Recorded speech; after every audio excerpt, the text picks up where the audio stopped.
Quando desenvolvemos uma nova funcionalidade em nossa aplicação, é necessário testar se o que desenvolvemos funciona de acordo com o esperado.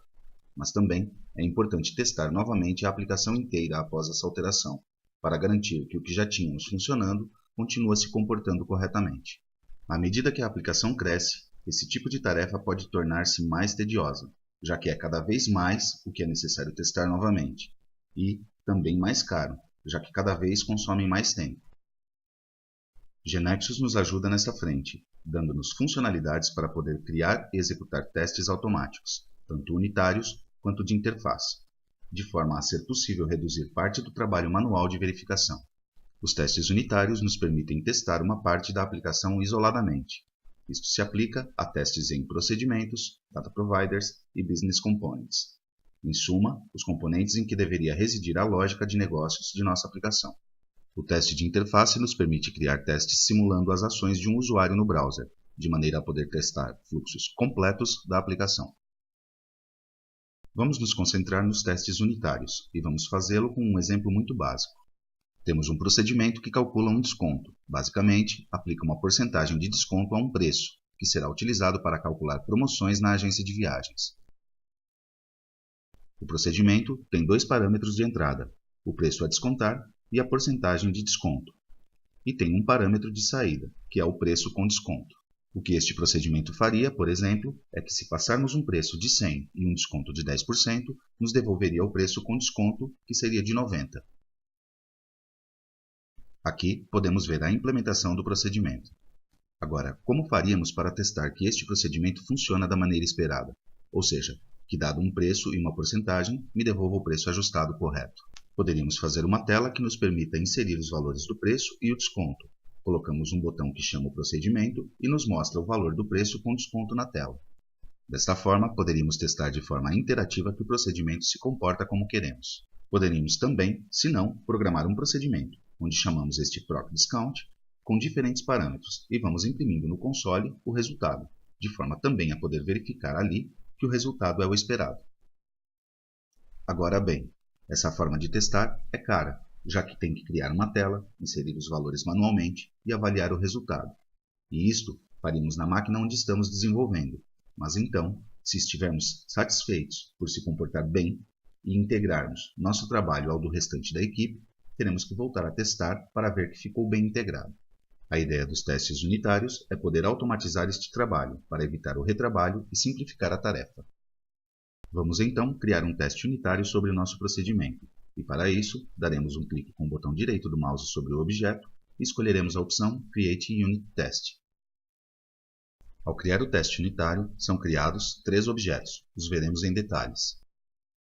Dissemos que, se fôssemos testar isto manualmente, talvez tivéssemos criado uma tela onde colocaríamos as duas variáveis de entrada do procedimento e alguma forma de ver o resultado da variável de saída. Em suma, alguma maneira de validar que, dados os valores de entrada, nos retorne um resultado que esperamos. Vamos ver o Discount Unit Test SDT, que é um dos objetos criados automaticamente ao criar o teste unitário do procedimento Discount. Este SDT define a estrutura de um caso de teste específico para o objeto que estamos testando. Vemos que, como nós faríamos, define as duas variáveis de entrada, com o mesmo nome que os parâmetros de procedimento, e também define uma variável, Expected Discounted Price, onde poderemos definir o valor do resultado esperado. Em resumo, podemos dizer que, para um preço de 100 e uma porcentagem de desconto de 10, esperamos um resultado de 90. Também podemos atribuir uma mensagem que queremos que seja exibida caso o resultado seja diferente de 90. Agora que vimos a estrutura do caso de teste para o procedimento Discount, veremos como definimos os conjuntos de dados. Faremos isto no Data Provider, que também foi definido de forma automática. Aqui, vemos um grupo definido com os elementos do SDT, onde podemos instanciar os valores e, por exemplo, atribuir os que vínhamos falando. Também atribuiremos a mensagem que queremos ver, caso o resultado obtido seja diferente de 90. Este Data Provider nos devolve uma coleção de dados de teste, portanto, nos permitirá definir de forma simples vários testes, ou vários conjuntos de dados que queremos executar, mas por enquanto temos o suficiente para poder executar nosso primeiro teste. Antes de executá-lo, veremos o terceiro objeto que foi criado automaticamente, que é o Unit Test propriamente dito. O objeto Discount Unit Test é o que irá percorrer a coleção de casos de teste e, para cada um deles, invocará nosso procedimento e validará se o resultado obtido é igual ao resultado esperado. Este objeto é um procedimento GNexus e se programa como tal, para o qual veremos uma notação que nos é muito familiar. Ou seja, para cada caso de teste na coleção de testes que definimos no Data Provider, é feita a call para o procedimento que estamos testando, os parâmetros de entrada definidos no caso de teste e uma variável como valor de saída. O que é novo no teste unitário é o comando assert, que basicamente compara um resultado esperado, definido como parte do caso de teste, com o resultado obtido. Se o resultado esperado e o resultado obtido forem iguais, o teste é bem sucedido e se diz que passa, ou é um pass. E se houver alguma diferença, o teste falha, ou é um fail, e é relatado que houve um erro, mostrando uma mensagem associada. Aqui estamos utilizando a função assertNumeric_equals para validar o resultado, já que o preço com desconto é um valor numérico.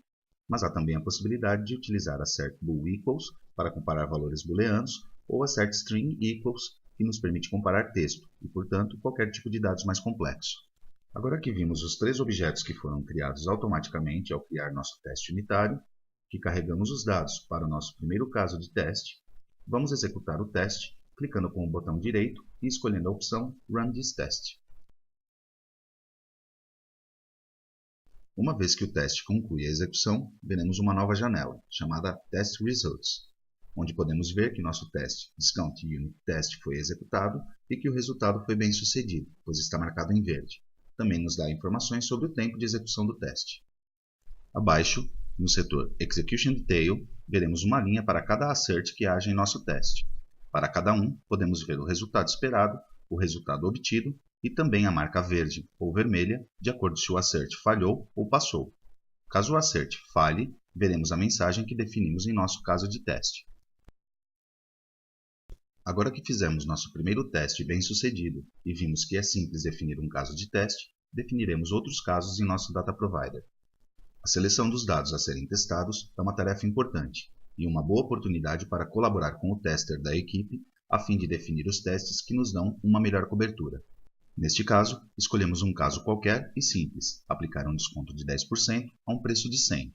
E agora, vamos adicionar um teste que valide que os decimais são corretamente tratados. Por isso, escolhemos números que nos dão um resultado com decimais. Então, adicionamos outro grupo e agora dizemos que, dado um preço de 90 e uma porcentagem de 15, o preço esperado é de 76,5.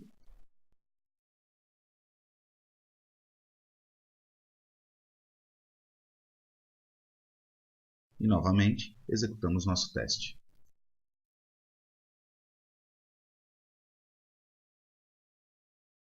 Veremos que agora vamos ter dois asserts, um para cada caso de teste que estamos executando.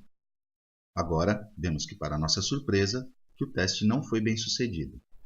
Como dissemos, que temos dois assert, o primeiro é referente ao primeiro caso de teste que obteve sucesso, e o segundo corresponde ao segundo caso de teste em que o resultado obtido foi 76, em vez de 76,5. Ou seja, nosso procedimento não está considerando decimais. Isto nos mostra que há um erro no procedimento e que a variável onde o preço com desconto é calculado provavelmente está definida incorretamente com um número inteiro em vez de ter decimais. Aqui também vemos que, no caso de o teste falhar, ou seja, que o assert não deu um resultado bem sucedido, vemos a mensagem que definimos no caso de erro. Só vemos isso em caso em que o assert falhe. Se o teste for bem sucedido, a mensagem não é mostrada.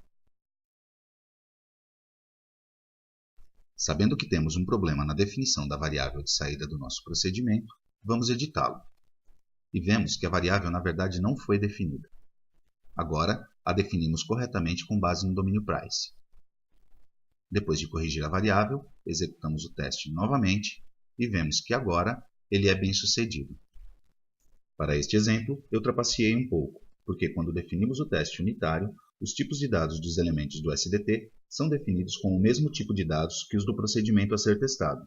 Portanto, se não tivesse trapaceado, o resultado do assert teria sido um pass, já que ambos os valores teriam sido inteiros e o resultado esperado também teria sido 76. Embora isso nos tenha dado uma pista de que houve um problema, quando se olha para o resultado esperado e o resultado obtido, não é a ideia de que se descubra problemas analisando os resultados de um teste em verde. Mas eu queria mostrar um exemplo simples e, na verdade, este tipo de coisa poderia acontecer na vida real, se alguém tivesse alterado equivocadamente a variável de saída do procedimento discount depois que o teste já tivesse sido criado, como foi o caso aqui. Podemos continuar aumentando nossos testes, adicionando casos de borda. Algo que é bom nesta forma de testar é que nos facilita sentar para pensar em casos. Por exemplo, está claro que, matematicamente falando, 200% de desconto sobre 100 seria menos 100. Agora, bem, é um caso válido em nosso contexto? Nosso procedimento discount deveria retornar um valor negativo ou, de alguma maneira, indicar um erro. Ao pensar em casos de teste, surgem questões que nos ajudam a melhorar a definição de requisitos e a tornar nosso sistema mais robusto. Quando terminamos de implementar nosso procedimento e nossos testes, e compartilhamos ou integramos nosso trabalho com o do restante da equipe, é importante notar que os testes unitários, como são objetos genexos, são parte da base de conhecimento, e os compartilharemos da mesma forma que compartilhamos outros objetos. No Test Explorer, podemos ver todos os objetos de testes definidos em nossa KB, talvez alguns implementados por nós ou outros por nossos colegas, e podemos executar todos ou uma seleção deles a partir daqui com apenas um clique.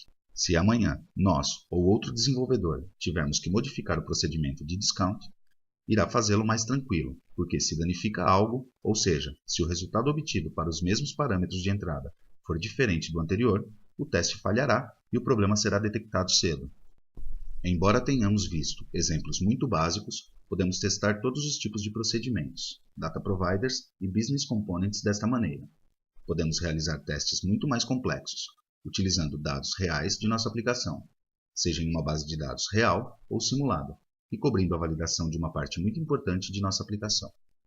Talvez criar o teste unitário nos dê o mesmo trabalho que criar um procedimento de teste que imprima valores no console, mas tem a vantagem de que a verificação seja feita pelo próprio teste e não por nós. Os testes unitários devem ser rápidos para executar, porque vamos querer usá-los não apenas para testar enquanto desenvolvemos a funcionalidade, mas também vamos querer repetir todos os testes que estejam definidos na KB facilmente, depois de fazer mudanças, para ver que não danificamos nenhum outro teste ao implementar nossa funcionalidade. Ou seja, o conjunto de testes unitários que vamos construindo para cada funcionalidade automatiza parte dos testes de regressão. Também vimos que, ao trabalhar desta maneira, nos ajuda a desenvolver uma aplicação mais robusta. Embora com os testes unitários cobriremos uma parte importante da aplicação, não estamos cobrindo nenhuma das interações que ocorrem na tela, ou os fluxos completos da aplicação. Para isto, não temos escolha a não ser executar a aplicação utilizando a interface da mesma, isto é, navegando pelas telas da aplicação como um usuário faria. Para automatizar os testes no nível da interface, é que temos o objeto UITest, ou User Interface Test. Estes testes são mais complexos e levam mais tempo para serem implementados e executados. Por isso, a pirâmide de testes nos lembra que a maioria dos testes automatizados de nossa aplicação deve ser unitária, já que são mais rápidos e menos caros. Depois, no nível de serviço, e reservar os testes de interface apenas para aqueles fluxos que são críticos em nossa aplicação. Para saber mais sobre o teste de User Interface, acesse. Vimos então as facilidades da versão 16 para criar e executar testes automáticos, o que é um elemento-chave em um bom processo de engenharia.